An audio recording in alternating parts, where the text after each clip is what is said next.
The wizard studies के current affairs one liner series में आप सभी लोगों का एक बार फिर से स्वागत है। आज 20 सितंबर है और 20 सितंबर के करंट अफेयर्स अपडेट्स को देखते हैं।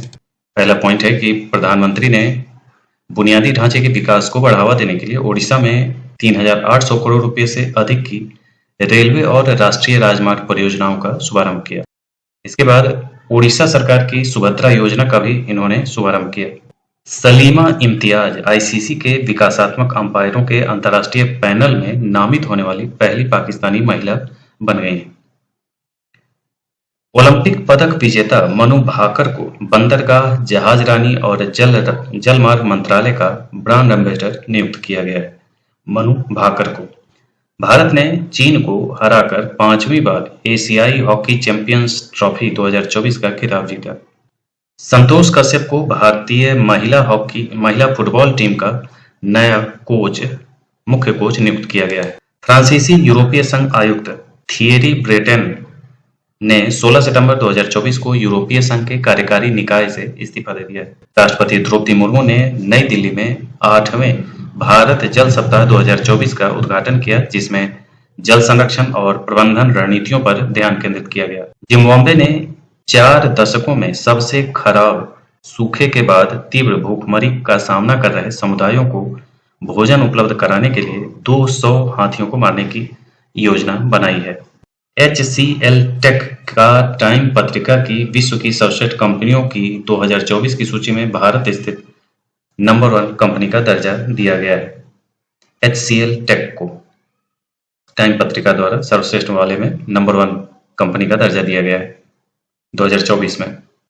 विश्व रोगी सुरक्षा दिवस 17 दिसंबर को मनाया जाता है, जो दुनिया भर में स्वास्थ्य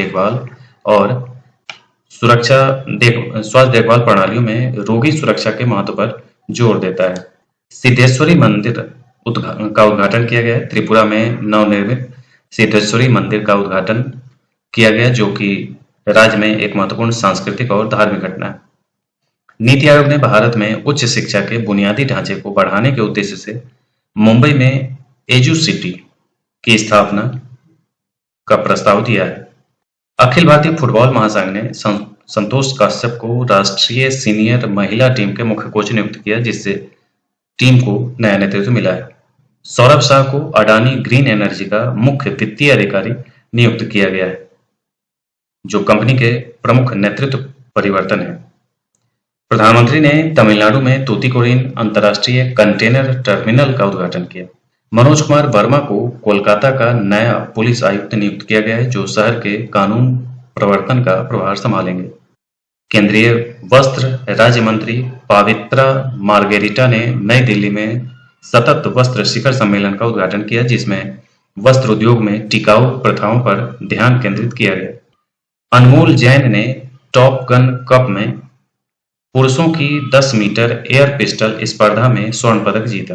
तेलंगाना के सुदूर वन क्षेत्र में पहला कंटेनर स्कूल खोला गया है। फ्रांस के थियरी ब्रेटन ने यूरोपीय संघ के आयुक्त के पद से इस्तीफा दे दिया है। भारतीय हॉकी टीम ने 5वीं बार एशियाई चैंपियंस ट्रॉफी का खिताब जीतकर खेल में अपना दबदबा मजबूत किया। अफगानिस्तान ने अपना पोलियो टीकाकरण अभियान स्थगित कर दिया है। हर वर्ष 18 सितंबर को दुनिया भर में विश्व बांस दिवस मनाया जाता है। भारत एशियाई चैंपियंस ट्रॉफी हॉकी 2024 के फाइनल मुकाबले में चीन को 1-0 से हराकर रिकॉर्ड 5वीं बार यह चैंपियन बना है। राष्ट्रीय आपदा प्रबंधन प्राधिकरण और सेना की दक्षिणी कमान की 2 दिन की राष्ट्रीय संगोष्ठी 18 सितंबर को चेन्नई में आयोजित की गई। भारत ने ऑपरेशन सद्भाव के तहत म्यांमार को आपात मदद के तहत $10 लाख मूल्य की 53 टन की राहत सामग्री भेजी है।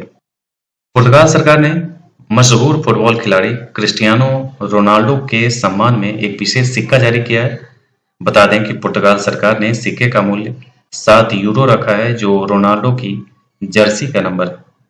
प्रधानमंत्री नरेंद्र मोदी क्वाड नेताओं के चौथे शिखर सम्मेलन में भाग लेने के लिए 21 सितंबर को अमेरिका जाएंगे। विदेश मंत्री डॉक्टर एस जयशंकर ने 17 सितंबर को नई दिल्ली में भारत में रोमानिया के राजदूत डेनिएला मारियाना सेजोनोव के साथ भारत रोमानिया संयुक्त स्मारक टिकट जारी किया। आम आदमी पार्टी के वरिष्ठ नेता आतिशी मार्लेना ने दिल्ली के उपराज्यपाल वी.के. सक्सेना को मुख्यमंत्री पद के लिए दावा पेश किया है। अमेरिकी कंपनी मेटा ने रूस की नई सरकारी मीडिया कंपनियों पर प्रतिबंध लगा दिया है। इसके बाद रोसिया, सेगोडन्या, आरटी और अन्य संबंधित कंपनियां अब प्रतिबंधित रहेंगी।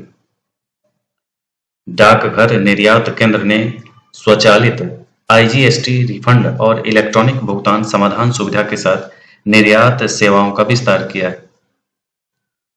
राष्ट्रपति निलयम में 29 सितंबर से 6 अक्टूबर तक भारतीय कला महोत्सव के पहले संस्करण का आयोजन किया जाएगा।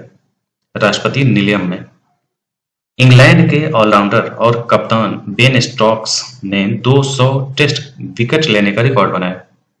वह खेल के इतिहास में 200 टेस्ट विकेट और 6000 रन के डबल हासिल करने वाले केवल तीसरे खिलाड़ी हैं।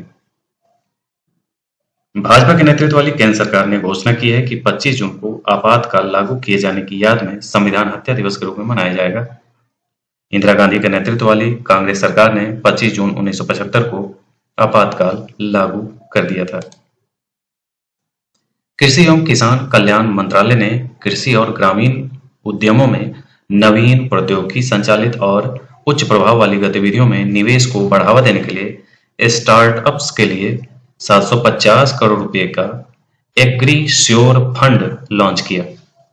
एग्री श्योर फंड राष्ट्रीय कृषि और ग्रामीण विकास बैंक, जिसको नाबार्ड कहते हैं, नाबार्ड ने केरल के कुल्थुपुझा ग्राम पंचायत में एकीकृत जनजातीय विकास कार्यक्रम का शुभारंभ किया है। 31 मार्च 2024 को समाप्त वित्तीय वर्ष के लिए भारत का वित्तीय समावेशन सूचकांक मार्च 2023 के 60.1 की तुलना में सुधरकर 64.2 हो गया है, जिसमें सभी उप सूचकांकों में वृद्धि देखी गई। भारत 20 से 24 नवंबर 2024 तक गोवा में प्रथम विश्व दृश्य, श्रव्य और मनोरंजन शिखर सम्मेलन वेव्स की मेजबानी करेगा। केंद्रीय सूचना एवं प्रसारण मंत्री अश्विनी वैष्णव ने नई दिल्ली में एक कार्यक्रम में इसकी घोषणा की। आईटीबीपी ने हाल ही में पूर्वी लद्दाख में चीन सीमा के पास सोने की तस्करी के एक बड़े अभियान को रोका। इस अभियान के दौरान 108 किलोग्राम सोने के बिस्किट जब्त किए गए, जो उस क्षेत्र में एक बड़ी सफलता थी, जहां पहले छोटे पैमाने पर तस्करी की गतिविधियां आम थी। आंध्र प्रदेश सरकार की पहल आंध्र प्रदेश सामुदायिक प्रबंधित प्राकृतिक खेती एपीसीएनएफ ने मानवता के लिए 2024 गुलबेंकियन पुरस्कार जीता। एनपीसीएनएफ एक मिलियन यूरो के पुरस्कार राशि को प्रसिद्ध मृदा वैज्ञानिक रतन लाल और मिस्र के एसकेईएम के साथ साझा करेगा। स्पेन के कार्लोस अल्काराज ने ऑल इंग्लैंड क्लब में विंबलडन पुरुष एकल 2024 के फाइनल में सर्बिया के नोवाक जोकोविच को हराकर अपना विंबलडन खिताब बरकरार रखा। नोवाक जोकोविच को हरा करके कार्लोस अल्काराज ने, इसलिए विंबलडन के विजेता कार्लोस अल्काराज हैं, ये याद रखिएगा। और ये स्पेन के हैं। इसमें ये भी पूछा जाता है कि ये खिलाड़ी किस देश का है। सर्बिया के हैं नोवाक जोकोविच और स्पेन के हैं कार्लोस अल्काराज, और ये विंबलडन जीते हैं 2024 का पुरुष एकल का। एकल वाले ज्यादा पूछे जाते हैं एग्जाम में। सार्वजनिक क्षेत्र के पंजाब नेशनल बैंक ने साइबर धोखाधड़ी की बढ़ती संख्या के मद्देनजर अपनी इंटरनेट बैंकिंग प्रणाली और मोबाइल बैंकिंग प्रणाली में एक नया सुरक्षा फीचर सेफ्टी रिंग शुरू किया।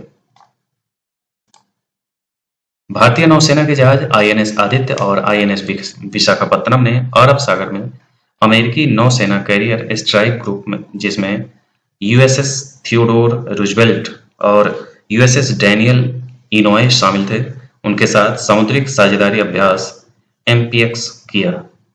गुजरात का पीलीताना मांस और अंडे सहित मांसाहारी भोजन पर पूर्ण प्रतिबंध लगाने वाला दुनिया का पहला शहर बन गया है। इस शहर में मांस की बिक्री और खपत और साथ ही मांस के लिए पशुओं का वध कानूनी रूप से प्रतिबंधित है। बांस के लाभों के बारे में जागरूकता बढ़ाने और रोजमर्रा के उत्पादों में इसके उपयोग को बढ़ावा देने के लिए हर साल 18 सितंबर को विश्व बांस दिवस मनाया जाता है।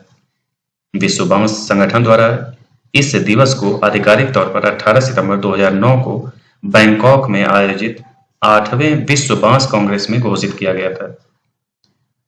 विश्व बांस दिवस 2024 का विषय अगली पीढ़ी का बांस समाधान, नवाचार और डिजाइन है। यानी कि इसका विषय भी एग्जाम में आता है। भारत में बांस को ग्रीन गोल्ड कहा जाता है, हरा सोना कहते हैं बांस को भारत में।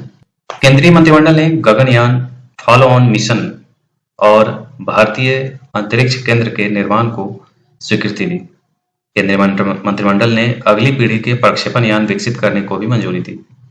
कैबिनेट ने गगनयान अनुवर्ती मिशन और वैज्ञानिक अनुसंधान के लिए हमारे अपने अंतरिक्ष स्टेशन भारतीय अंतरिक्ष स्टेशन BAS के निर्माण को भी मंजूरी दी।